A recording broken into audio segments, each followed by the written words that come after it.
Estamos de volta com o programa Vida e Saúde. Hoje, com um tema muito importante para todos nós, que é a saúde dos nossos filhos. Eu falo nosso porque, como mãe, vou puxar um pouquinho para o meu lado também, né, gente? Mas assim, a saúde das crianças é muito importante.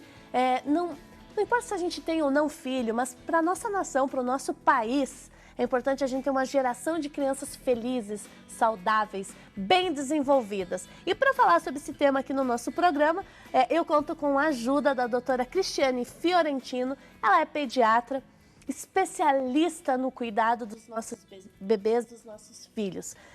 A gente falou de muita coisa, né, doutora, aqui, muita coisa, desde o primeiro bloco. Falamos de vacinação, falamos dos primeiros testes que identificam os problemas nas crianças, falamos do aleitamento materno, falamos, enfim, de tanta coisa, né, que faz parte dessa saúde, que as nossas famílias precisam ter essas informações e nós podemos orientar outras pessoas também. Mas agora eu queria falar de duas perguntas que chegaram aí de casa. Aliás, falando nisso, escreve, liga pra gente, 19-3871-9620, vidaesaude@rs21.com.br. Eu estou esperando a sua ligação, o seu e-mail.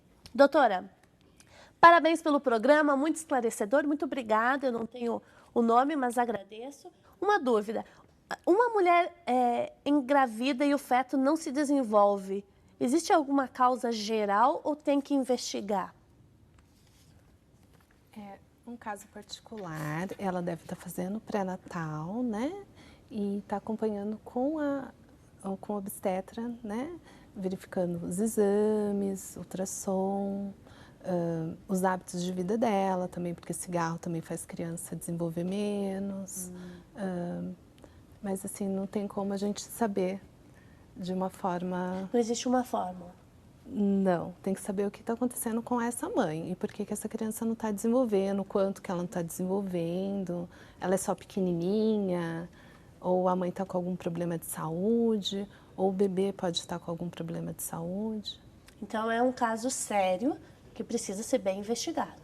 Isso, pode não ser tão sério, ser só uma criança pequena, né? A gente precisa de mais dados. Acho que toda a gravidez, mais ou menos, é um momento... Não é doença, né? A gente não encara, imagina, é uma vida. Mas, assim, é um pré-natal aí bem cuidadoso para a gente ter uma criança bem saudável, né? Isso, é importante que seja feito para a gente prevenir. Às vezes a gente pode intervir, descobrir coisas de antemão, né? Muito bem. A outra pergunta é aqui de Campinas, próximo da TV Século XXI, a Maria de Lourdes Pereira. Ela fala o seguinte: a minha sobrinha de 3 anos come pouca comida, come mais frutas. Ela tem 3 anos, ela pesa 12,5 kg.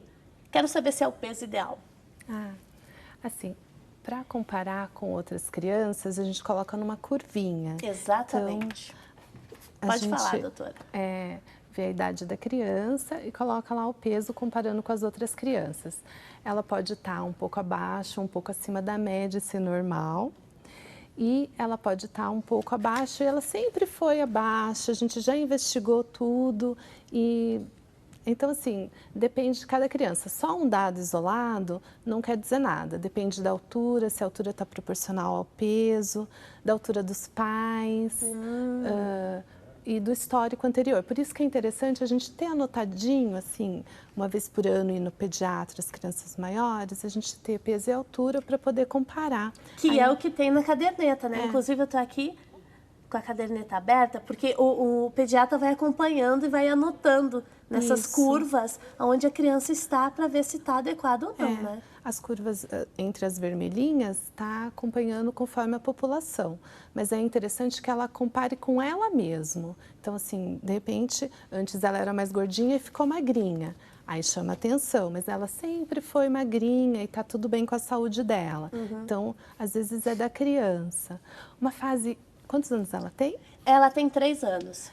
Até os 2 aninhos, os bebês são mais rechonchudos, assim. Perninhas gordinhas. Bochechinha, bumbumzinho, eles são mais redondinhos.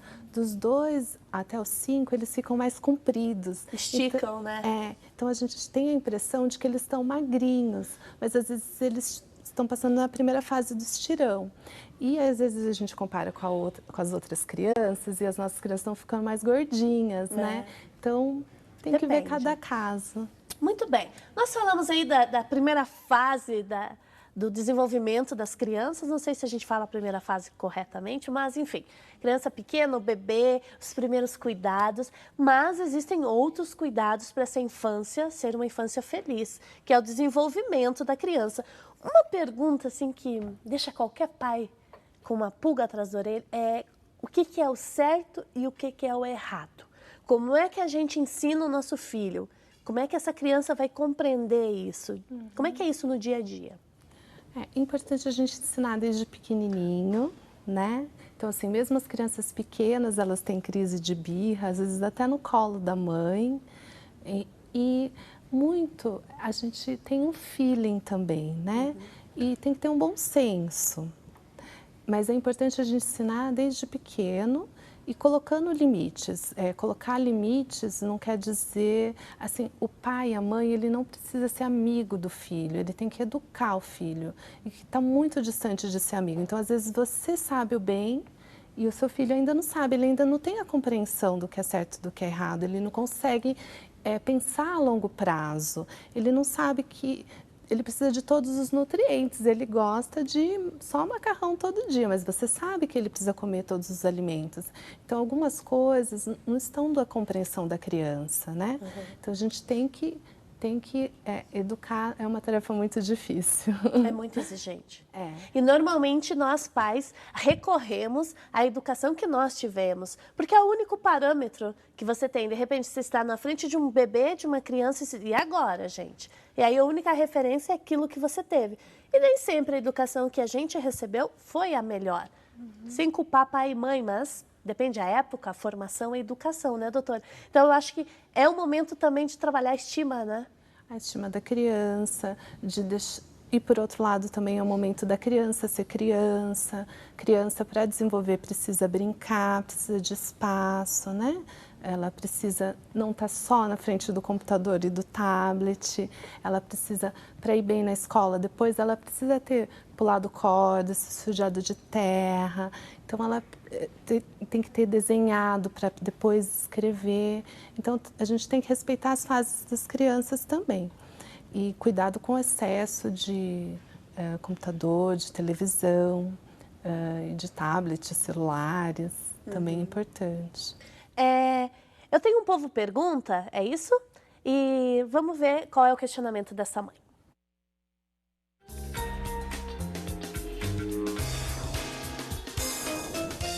Olá, meu nome é João, sou pai da Sofia, ela tem 1 ano e gostaria de saber se ela já sabe o que é certo e errado ou quando eu posso estar ensinando isso para ela.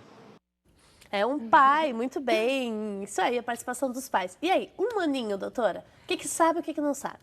Nessa fase, ela vai saber de momento. Então, se a gente não, se ela fizer uma coisa inadequada, ou uma birra, ou jogar um objeto no chão 1.500 vezes, a gente tem que falar não naquela hora. Senão, se a gente deixar para repreender depois, ela não vai lembrar, ela não vai compreender que foi em relação àquilo. Mas ela já tem uma certa compreensão, sim. Mesma coisa a criança que está mamando e vai lá e morde o bico do seio da mãe. Ela tem que falar não e tirar. Já sabe o que é o sim e o não.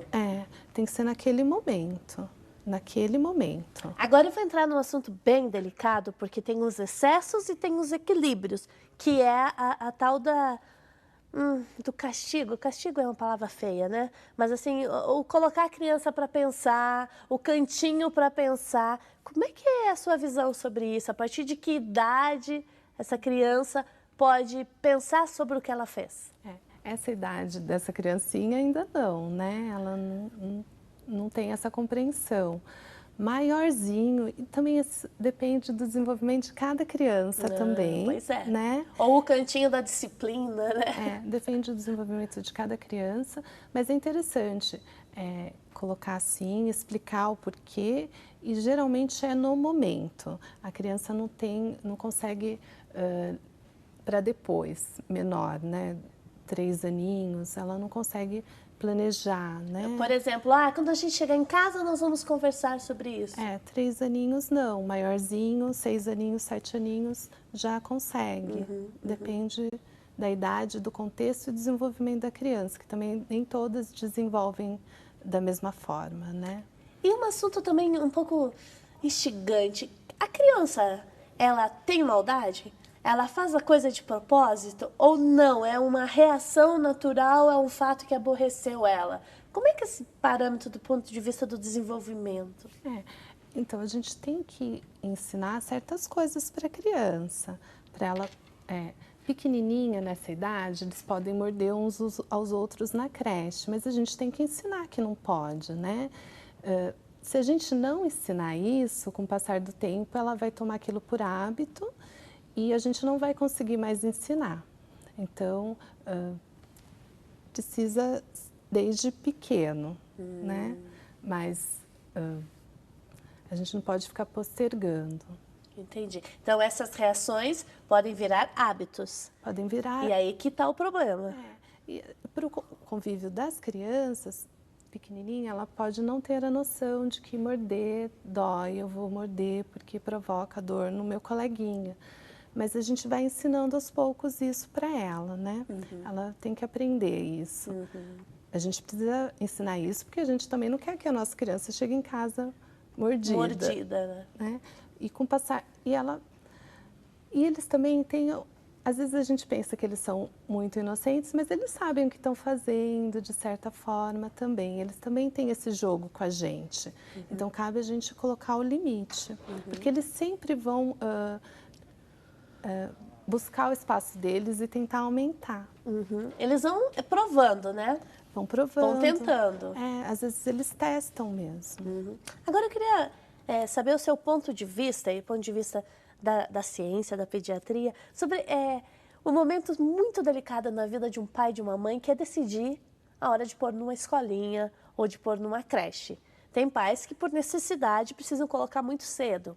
Muitos pais passam por isso. Tem outros que conseguem aí ficar com a criança mais tempo. Como é que se analisa isso? Como é que se vê esse momento de pôr a criança na escola, os prós e contras? Então, depende da família, da necessidade. Às vezes é uma necessidade e a gente não tem escolha, né? Mas, no geral, o momento que elas precisam ir para a creche, que é com 6 meses, quando a mãe volta de licença maternidade, é um momento um pouco delicado da vida da criança, por conta do sistema imunológico dela, que está começando a se desenvolver. Então, é uma fase que, geralmente, a criança fica bem doentinha. E por conta que ela ainda não interage muito com as outras crianças. Depois dos 2 aninhos, elas já fazem brincadeiras de pares, elas já contam o que aconteceu. Então, é uma fase mais gostosa para ela estar na creche. Por outro lado, as famílias são muito pequenas, né? Assim, a gente tem 1 filho, 2, a diferença de idade grande. Então, um convívio na creche às vezes ajuda muito o desenvolvimento da criança, estimula bastante, porque às vezes os pais são receosos, não coloca no chão, não deixa brincar, e na creche ela fica tem um pouquinho mais de liberdade, tem esse contato com outras crianças. Tem os 2 lados. Então, o fato de, às vezes, ficar bem doentinho, mas tem um lado que ajuda no desenvolvimento também. O saber comer, às vezes... Os hábitos, aprende, né? Os horários, a rotina.